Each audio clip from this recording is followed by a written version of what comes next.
data and generating insights. In the last section, we defined the business challenge and key questions. And we also talked about how to find possible reasons, solutions, and core issues to those questions. The next step is to analyze that data and to translate it into insights. When people talk about data analysis, this is what they usually refer to: the applications of calculations, models, and techniques to translate data into insights. So let's go back to our example. As we are analyzing the profitability for the first question, we will calculate the ROI here for the first hypothesis. For the second one, we'll soon use some descriptive analysis as we want to deep dive into the transaction data, and probably also apply some diagnostic analysis here as we want to know why it actually decreased. We'll talk about what those kind of analyses are in a minute.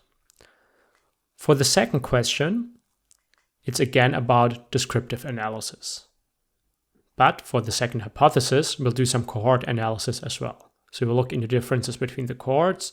Do some cohorts churn earlier? What's the reason for that? Why do they cancel?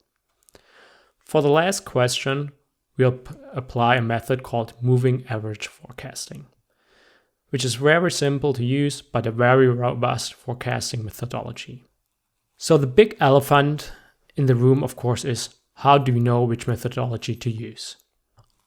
Unfortunately, it's not that easy to answer. In general, we have 4 areas of data analysis. The first type is descriptive analysis. It is at the foundation of all data insight. It's the simplest and most common use of data in business today. Descriptive analysis answers the what happened by summarizing past data. The biggest use of descriptive analysis in business is to track KPIs or key performance indicators. However, other business applications of descriptive analysis can also be deep diving into sales or revenue reports, for example. The second area are diagnostic analysis. After asking the main question of what happened, the next step is usually to dive deeper and ask why did it happen? This is where diagnostic analysis comes in. Diagnostic analysis takes the insight found from descriptive analysis and drills down to find the causes of those outcomes. Organizations make use of this type of analytics as it creates more connections between data and identifies patterns of behavior. Business application examples of diagnostic analysis include an e-commerce store investigating the cause of slow sales in a certain region, or a software as a service company drilling down to determine which marketing activities increased trials. The third area are predictive analysis. Predictive analysis attempts to answer the question, what is likely to happen? This type of analysis utilizes previous data to make predictions about future outcomes. This type of analysis is another step up from the descriptive and diagnostic analysis.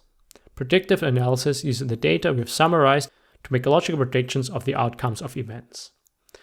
This analysis relies on statistical modeling. It's also important to understand that forecasting is only an estimate. The accuracy of predictions relies on quality and detailed data. While descriptive and diagnostic analysis are common practice in business, predictive analysis is where many shy away from or aren't readily educated in a business context. Examples for this kind of analysis are sales forecasting, using customer segmentation to determine which leads have the best chance of converting, or predictive analytics in a customer success team. The last area are prescriptive analysis. The final type of data analysis is the most sought after, but few organizations are truly equipped to perform it. Prescriptive analysis combines the insight from all previous analysis to determine the course of action to take in a current problem or decision. Prescriptive analysis utilizes state-of-the-art technology and data practices. AI, artificial intelligence, is a perfect example of prescriptive analysis. Currently, most of the big data-driven companies, so Apple, Facebook, Netflix, Google, and so on, are utilizing prescriptive analytics and AI to improve decision-making. For other organizations, the jump to predictive and prescriptive analytics can be very hard. As we have shown, each of these types of data analysis are connected and rely on each other to a certain degree. They each serve a different purpose and provide varying insights.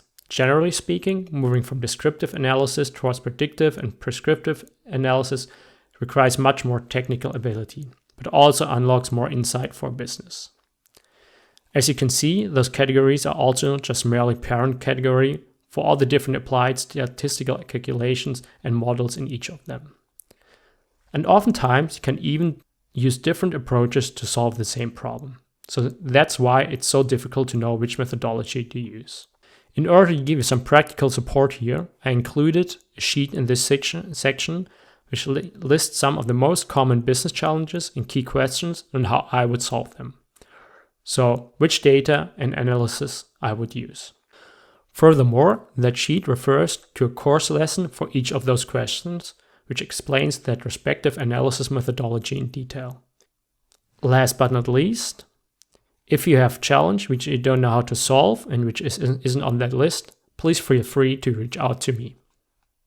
Before we conclude with this section, let's talk real quick about what makes a good insight. So you applied all your calculations and models and found some interesting facts. How do you know on which fact or insight to focus on?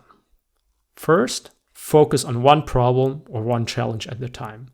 This should be an easy one as we have a clearly defined, specific and crisp key question. Second one, NARC it. The NARC concept helps ensure that the data we bring is thorough and impactful and helps to drive business decisions. It's a method for taking our points from data to insight, and it has 4 criteria. The first one is novel, which means that the insight that you are bringing is new and interesting, and it's something new that you don't see every day. Second, actionable is around implication. So is there an implication to this particular data point, and is there something we can do about it? There should always be a clear implication to the data. So why does the data point matter, and how is it impacting you? Relative is all about context and comparison.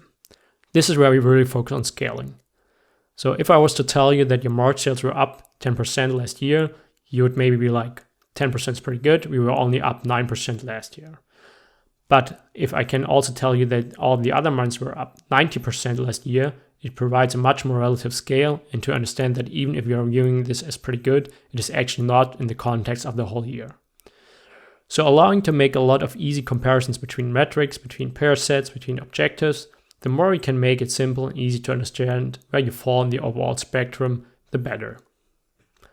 The last one is credible. The last one is about making sure that the data is valid, sources where we got the data from are vetted, and the data itself is correct. As you can see, the NARC concept for insights fits in very nicely within our overall 4-step data analysis framework and the SMART framework for questions. In the end, it's all about making insights actionable and relevant to the initial challenges. NARC will in particular be helpful if you want to present the insights to somebody else, or if you want to convince somebody of a business decision.